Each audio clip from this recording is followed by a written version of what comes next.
the first to know Nsem-Pii TV. Over 30 bishops. They constitute the Ghana Catholic Bishops Conference. Edwomani achiremu ewo Jubilee House. Omu chiremu a enema bi koso wo man yimu. Yeah, in fact, it is undermining the democracy. Yeah, this country has practiced since time immemorial. Now, omunya hwe ha. Ema ni mu democracy ni kura. Dabi. E was omo kan bibi di kire mapanyini. Na omo twe na adwene e de ba nioma bi so se nioma bi a wo ye no has the tendency to collapse the democracy of this country. The Catholic Bishops Conference enye ne no bekasa. Omo ye a conference I want to kasa yipa. Now, during the erstwhile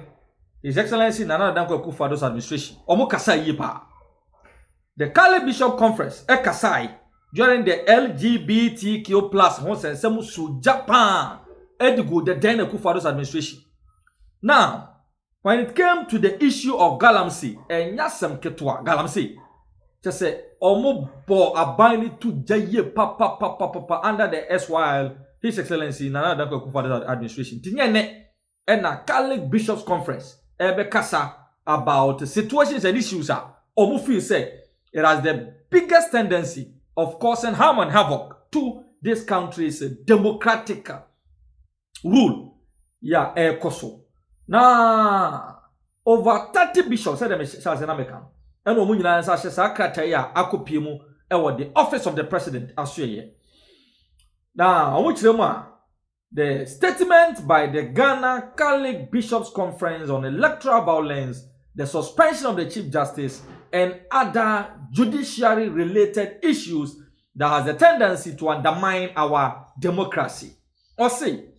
we, the Ghana Catholic Bishops Conference, have closely followed recent developments in our beloved nation with profound concern. As spiritual leaders and responsible citizens, mindful of our collective duty to uphold justice, peace, and the integrity of democratic governance, we feel compelled to share these revelations and reflections with the people of Ghana. True democracy transcends the periodic casting of votes. It embodies a just social order that respects the rule of law, upholds the intrinsic dignity of every human person, and guarantees citizens the right to participate meaningfully in shaping our national destiny. At the heart of this vision lies the sanctity of the ballot and the imperative of peaceful elections. Since the promulgation of our 1992 Constitution,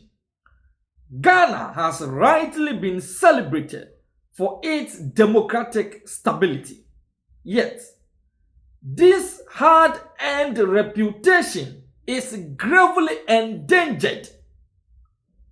whenever electoral violence resurfaces, as was tragically witnessed recently in the Ablekuma North constituency. We unequivocally condemn all forms of electoral violence, especially the brutalization of citizens, including journalists. Such acts constitute a gross violation of human dignity and betray the very foundations upon which our democracy stands. We therefore urge the state and His Excellency the President to initiate prompt, thorough, and transparent investigations into these incidents, especially the Ablekuma North unfortunate incident, and ensure that perpetrators, whether his party members or not, are held fully accountable. Impunity corrodes public trust and fosters a culture of lawlessness. We further call upon the government to implement without delay the recommendations of previous commissions of inquiry into electoral violence, ensuring lessons translate into meaningful institutional reforms. We remind all political actors that elections are not a contest of might, but a platform for the exchange of ideas. We urge political parties and their supporters to exercise maximum restraint and prioritize national peace above partisan advantage. Partisan advantage. Now let's continue. We therefore advise the Electoral Commission to sustain and deepen its stakeholder engagement efforts to bolster public confidence in the electoral process integrity.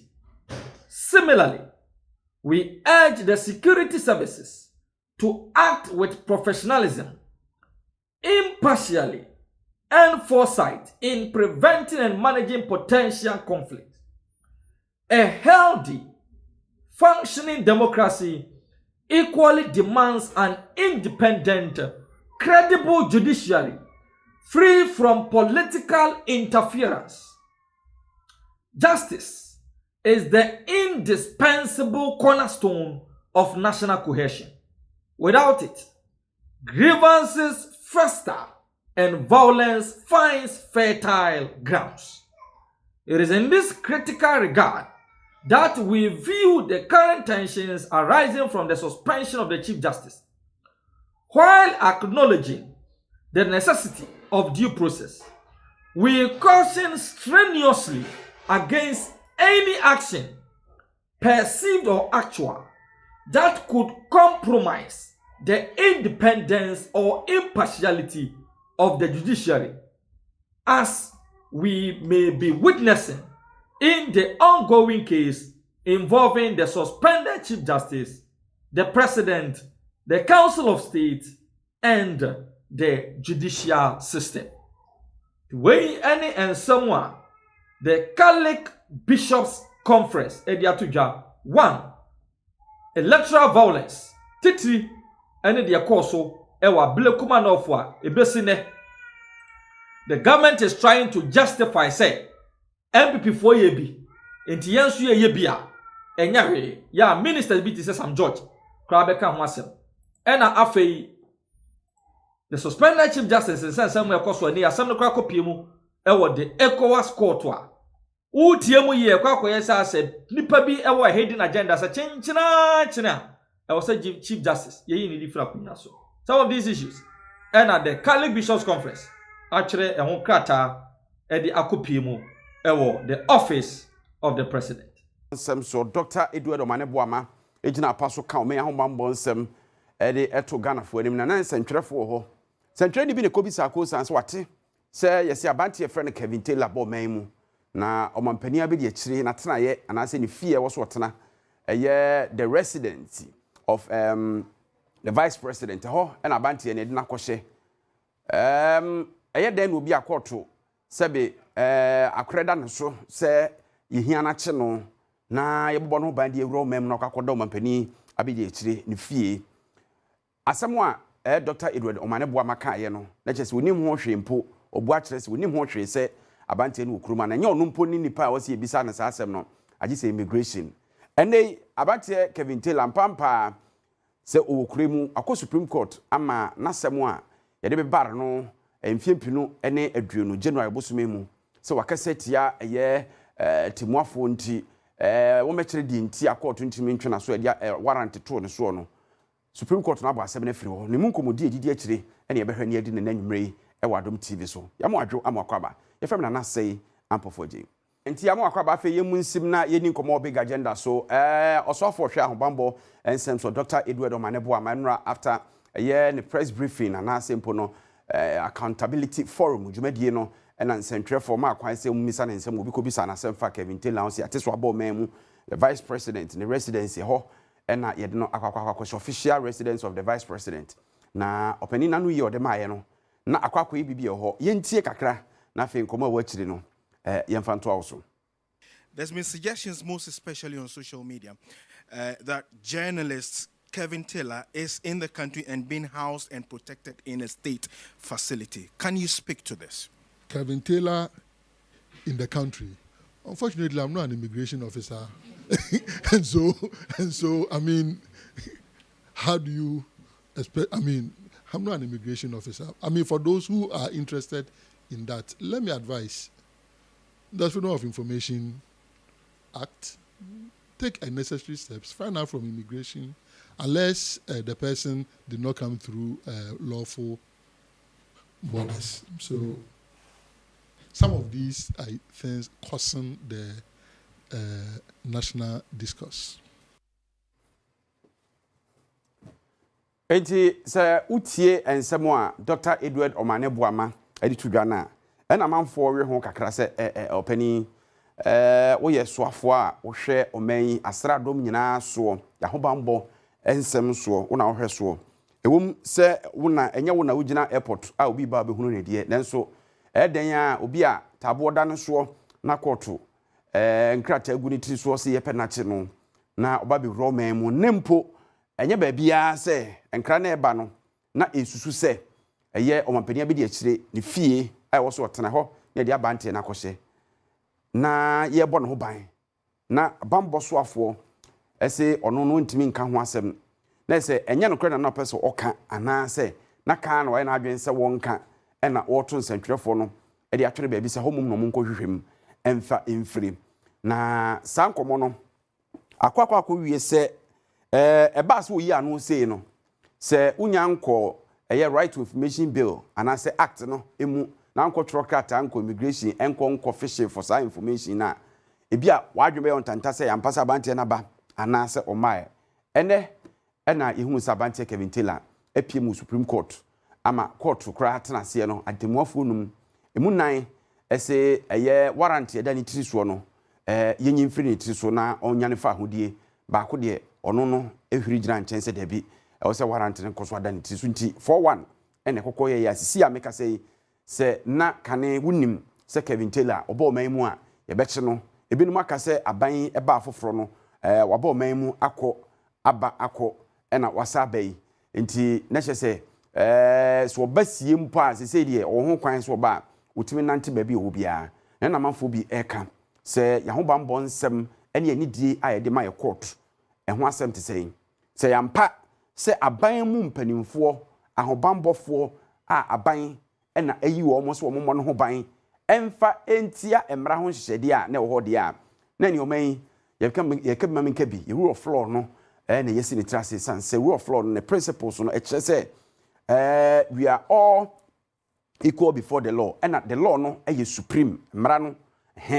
nti se bibi sa abai se court say ye hia ni pass mesi so mra me kire asem mu na wantimi amma kosi se ono a ne pem otimetu anamo na akọ Supreme Court akọ yasem na free ni tiri so enu mpo no ehun komodie no so aye bebre no a na yasem kese ye wo opani a kane na oye mahwe ni de momamfo won Kranza North osan ebeye soafo abedi akira no hwa ahobambo nsem so wo manmu ye omampani dada akufo ado nimfie na ya na edikan num papa yi ni din e de major retired there you could do sense we di soja so pen nti eba ahobambo nsem so awabene pa dero anwumre yam wakwaba eba Adom TV so ya mejo so nana na wapom ti saying o nyame adom ho ye pa yeda twede ampo nyankopon ase iye papa niam kakra bi kire yadwen ba ko mienu miensa bi ne bepeso obeboa yeja onim die mu se wosere ni pani a wo ahomegie mu onim die mu se obi a oye so afa bi de kire hwa ahobambo nsem so na onim die mu se waye mrahwedwani beburum fie nwotwe na opani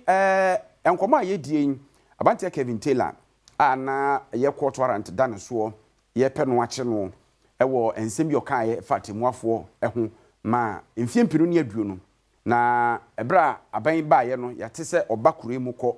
ye mfa ye ni ehu no ba ko bi na mfoni bi ba abonten mpo se ene AI no ne ade enti no ye say the name of the game is evidence kosi bra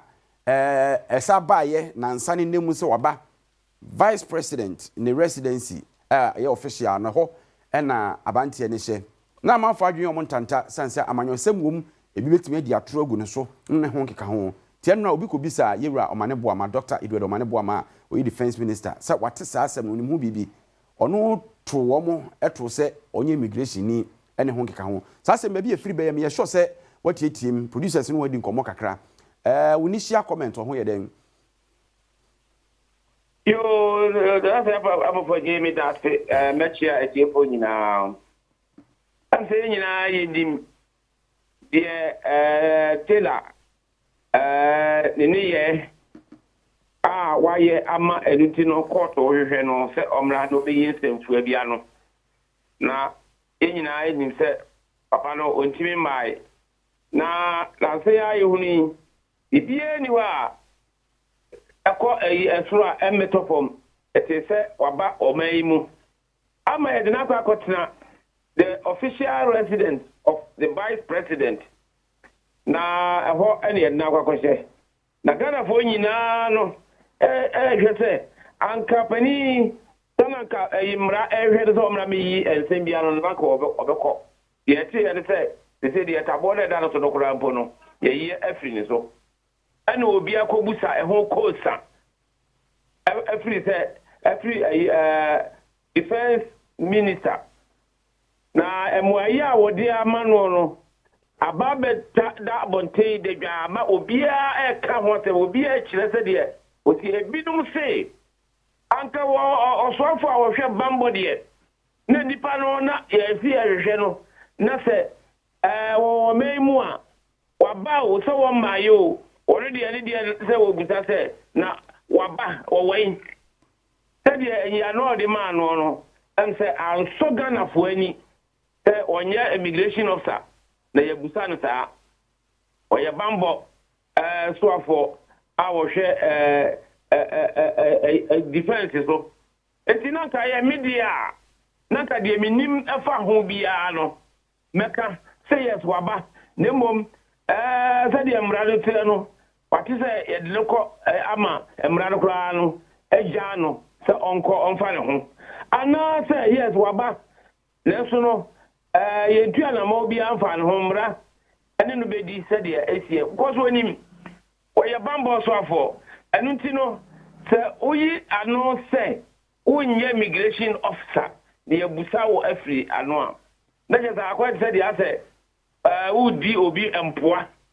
ebi odi obusa ene na odi mpoa oye osofo a oda ayi owo omayi mu enu ti no wo sum wo mayi obiara obebusa akwashin bia no anase nsemfua bia no efe utimi eyi ano se wonnimu a asem papa bi na fa kire no se de be ya enkoye se ase wudi ni mpoa anase wo buafu no na ya ti bebre se wo mo a asoafo wo mo akandifo bebre wa ebia na egufuo anase opese ohinta asem binti no na wayi question bi a yebusa no wo public saka obi ene na wona mo ba bi no obi ko busa ye de ale no ko nenzo wa ba public se woni amanfo obekasa eti obi a ti bi busa question na se obi busa na se nyawo kurampo ene obeyi ano a poma obi a ufi se obetimi ayi ano osoafo a ohwe afisem so ono emeyi ano emse ususu se ono na yi ano ebeyi na se wa nka ne saa o ka chia no a amanfo nyina beka se tabi kasa na o ka elo chia pa saa na ye nyina ye nim no menua wadama okoye ahombo soafo abedi akire pen no obehunu nipa eba oman mu efiri oman mu ahombo mpanifo oman mu nkomodie mu no aya na emfa mo ho kora munim ho hwe monte ho bon agise immigration fo nko a Nsem-Pii wo ho a ana asem bi asi abeda dedwa ewo man mu a dan bia no oye soafo a wo hwe bambo so se oye interior another defense or national security or BNI another NIB nyina na ye moni musem moko security briefing oye omuka de ye ne la kachi anase wona so ye no o kama ye nyina tibi na o kyerɛ bi wo baabi na sɛ wo yi nsɛmfua bi ano a watimi ahunu sɛ de obesi ayi ano ɛno ti no ɛyɛ sɛ wotimi ahunu sɛ saa nipa no waba ɔman yi mu because the ho asɛm ɛnyɛ asɛm ketewa ɔman yi kɔɔto ɛhwehwɛ no sɛ wɔmmra no ɔmɛyi nsɛm bi ano na sɛ obi ebusa a ɛyɛ yi sɛ wo no a woyɛ soafo a wohwɛ bambɔ so no utimi hunu say amukọ security briefing no mukọ cabinet meeting no ye kan ne ho asem so pani no waba na say ni ene ye nyina refa so say ana me di kaka nse say unim na wo mpese wo na wo beyi ano a kire no kwan no ana kire obi a dalema obi a am say obetimi ayi sa asem na no nemom o ti no to twene baabi say pesa woka ede anfanti ase bebre emre Ghana fo ebisa woda oman nyina ano minua Opani ma ye na wase na ansa na obekọ no de court aka de afaye nua no ho se de wonya ne fa hodie na ye ne kwan se obi a court etabo da no so obetima be wuro oman mu na yama no man na ho bambo na ode namu abra court so hwehwe no metimi abata se yehwe na se ne ho bambo no ahomambo a wo no ahwe yi a wo bi betimi akuno the court hwehwe no a e betimi de na ma presifo se de be ya emre be so amo a wode no ho akwa kire court unim said that me tell you ne ho abasem